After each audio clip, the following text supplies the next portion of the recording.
What's up everyone, welcome back to ARTV. My name is John and it's time for another episode of 7 on Sunday. I've always been fascinated by bands that have changed their names at some point in their career. And obviously you've got the groups that were involved in other projects before they came together and made a new band with some of the members from the original group. Think like Perfect Confusion, which turned into Cage the Elephant. No, today I'm talking about bands that actually did have a different name. It was the same group, but then they just changed things and then they blew up. So indeed, we're talking about 7 bands that changed their name before fame. When researching for this, I actually found that there were quite a bit more than I actually initially anticipated. So perhaps there will be a part 2 in the future. If you guys are interested, let me know by dropping a like on this video. Hey, subscribe to the channel if you happen to be new in town. Join the neighborhood. And other than that, let's get into it. I'm going to try and give you a brief overview and history of the group and what led them to the name changes.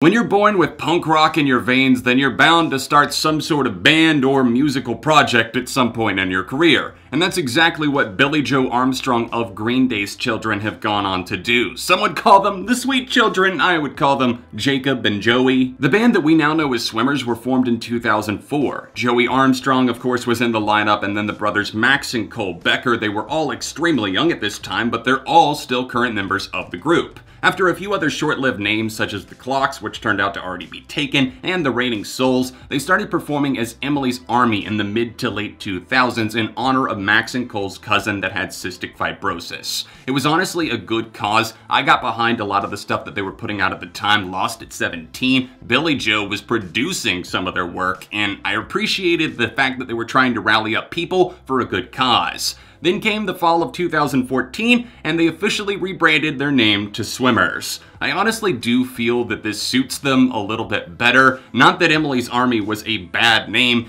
it just kind of felt like they were growing out of it in a lot of ways, so SWMRS kind of suits their style of not really that punk, but also not really that pop or pop punk. They're just kind of doing their own thing in rock, and somehow SWMRS fits that.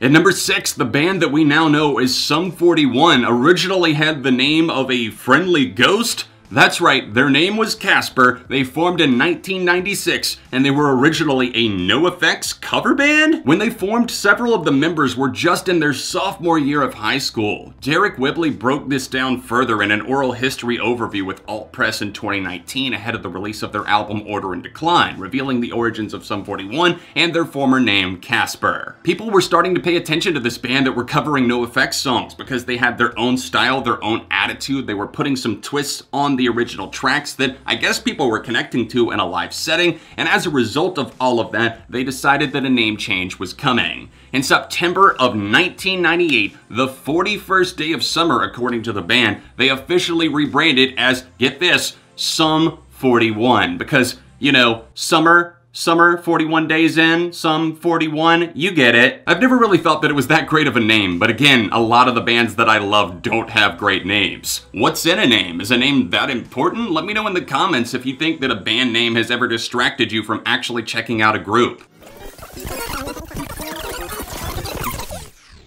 Hey, would you look at that? I've never really gotten the opportunity to talk about the British band the KAISER Chiefs before on my channel, but Liam Gallagher's bad-mouthing them currently, so you know they must be doing something right. KAISER Chiefs, of course, were not always KAISER Chiefs. They started off as Runston Parva, formed by school friends in Yorkshire. They deliberately butchered the spelling and pronunciation of the school Ruston Parva, located in East Yorkshire. They found fame after regrouping in their early 20s and cutting the name to simply Parva, growing their fan base and rapidly advancing their fame outside of Leeds and the surrounding areas of the UK. The lads had a, let's say, bit of a bad reputation preceding them. A lot of concert venues wouldn't book them. They had some antics that they would do on stage and off stage, so a lot of concert promoters just didn't want to book them. So naturally, they did what any company does when they come under fire and when people associate the brand with something bad. They changed their name! Thus, the KAISER Chiefs were born, and if you're like me and didn't know where the hell they pulled that name out of, then you must also not watch soccer, because I didn't know. It's actually the name of a South African soccer team, so it's spelled differently, but it's still KAISER Chiefs. Their first 3 records are hard to fuck with. They're as solid as they ever were, but their recent output has been a bit more disappointing. Hey, Duck I guess wasn't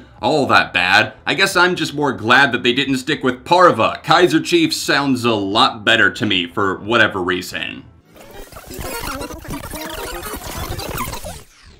One of the most famous cases of name changes ever in music is coming in at number 4, and I'm only putting it a little bit lower on the totem pole because it's one of the most famous cases of this ever happening to one of the most famous bands of the 21st century. You're more than likely already aware of this, but Chester Bennington wasn't in the band right away, and the group called themselves Zero, stylized XERO for their first 3 years between 1996 and 1999, leading up to the year before their now diamond-certified debut album, Hybrid Theory. Hybrid Theory, where the hell have I heard that name? Oh yeah, that's what they used to be called! That's right, we had 2 major name changes before the release of their debut album. I honestly really like the name Hybrid Theory, and I would have appreciated if they could have stuck with that, but they ended up changing again to Linkin Park. That's of course the name and even the spelling that we're familiar with, but they originally wanted to call themselves Linkin Park. Think like the spelling of Abraham Lincoln, dedicated to a park in California. They ended up changing it so that they could snag up a domain, aka LinkinPark.com. Think about that. Linkin Park, the initial spelling was already taken, so that's why they're called Linkin Park now. It's an interesting move that they made. I don't think it's one of the greatest band names or anything, but of course it's legendary in its own right just because of the music and the people that it's associated with.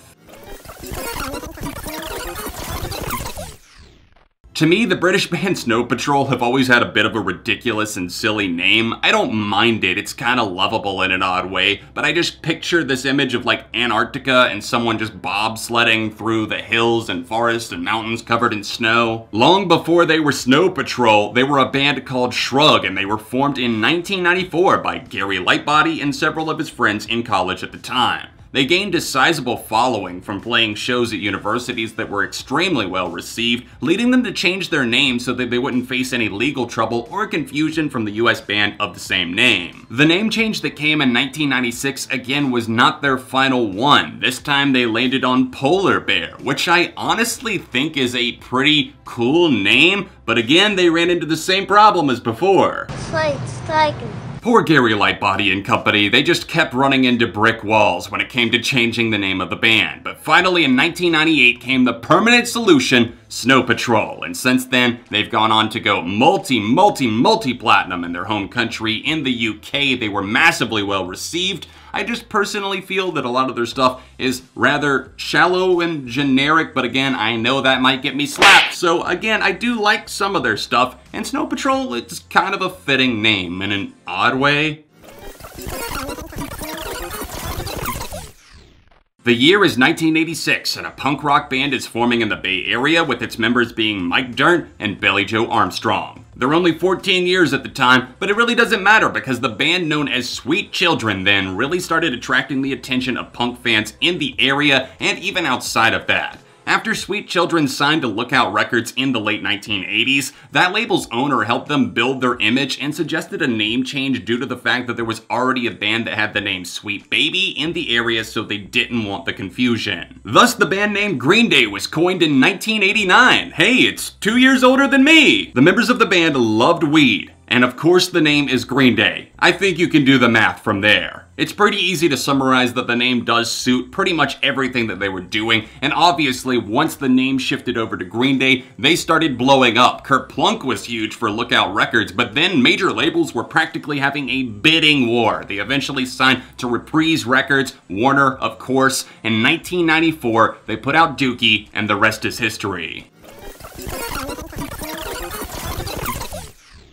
I had to save the absolute most ridiculous name for last. And number 1, all I can say is, thank God they stuck with MUSE in the long run. The story of MUSE isn't an overnight success story by any means, as all 3 of the members were playing in other bands and seemed to be getting nowhere. I do think it's worth noting that they've never had a lineup shift, which is definitely applaudable, and the fact that they've been together since 1994 says a lot. After receiving startup capital from the Prince's Trust Fund, something set up in England to help the less than stable, the financially troubled youth get themselves back up on their feet, and they bought gear with that money, they landed on the name, get this, not even kidding you, Rocket Baby Dolls. Rocket Baby Dolls. Rocket Baby Dolls. Get that through your head, ladies and gentlemen. Rocket Baby Dolls, and the fun doesn't stop there. Anyone who's even a casual MUSE fan probably knows their image over the years has definitely shifted some. Matthew Bellamy had that red hair phase in the early 2000s and all that good stuff. But that was when they were MUSE. But what about the mid-90s when they were Rocket Baby Dolls and were sporting a glam rock meets gothic image with glam-influenced music to boot?